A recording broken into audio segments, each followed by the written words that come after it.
If your business was gone tomorrow, would anyone notice? That's the question I ask myself constantly.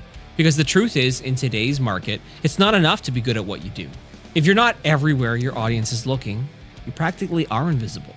And what happens? Invisible businesses, they don't grow. Early on in my business, I realized I was falling into the same trap I seen other entrepreneurs make. I was good at what I did, but I was quiet. I'd do a great project, I'd deliver the results, and then I'd go back into my hole, hoping word of mouth would carry me to the next client. And it worked for a bit until it didn't. One slow month turned into two, and leads dried up. My name wasn't coming up in conversations anymore, and it hit me. In a world where everyone's scrolling, swiping, searching, if I'm not right in front of them, I might as well not exist. That's when I made the decision that I wanted to be impossible to ignore. Not just post more or try harder. Of course, I can do that. I wanted to make sure that no matter where my audience turned, they'd see me, they'd see my brand. So I would do daily short form videos on social media. I would make sure my blog on my website was optimized. I would make sure I had multiple websites, actually, in fact, each tailored to a different part of my audience and service offering. A weekly audio podcast that would maybe deepen the conversation, quick social posts, guest spots on other people's podcasts to tap into their audience, testimonial videos. The list went on and on and on, and you add in regular networking. I was doing everything I possibly could to make sure I'm showing up. And that led to more things like speaking engagements and being in other rooms, and maybe even local magazines wanting to hit me up. Partnerships with organizations like the Chamber of Commerce to gain credibility. This is why it works.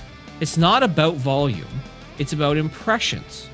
Now, marketing research shows that before someone wants to buy from you, it's going to take 7 to 12 minimum impressions. That means they need to see you multiple times, multiple ways before they trust you enough to spend their hard-earned money.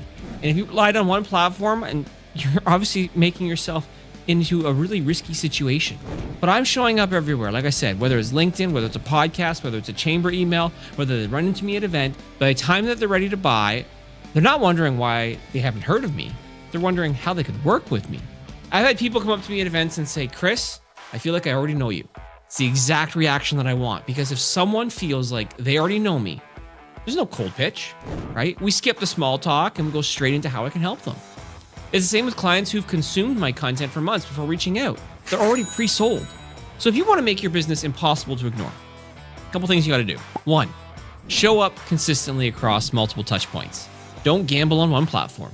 Number 2, think about how each channel feeds into the others. Your podcast drives people to your website, your social posts back to your podcast, your events feed your social content. Number 3, be intentional about impressions. It's not random posting. It's making sure you get seen by enough people who actually trust you.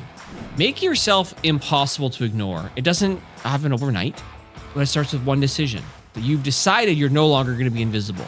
The question is, when someone in your market needs what you do, are you the first person that they think of, or are you just another name that they scroll past?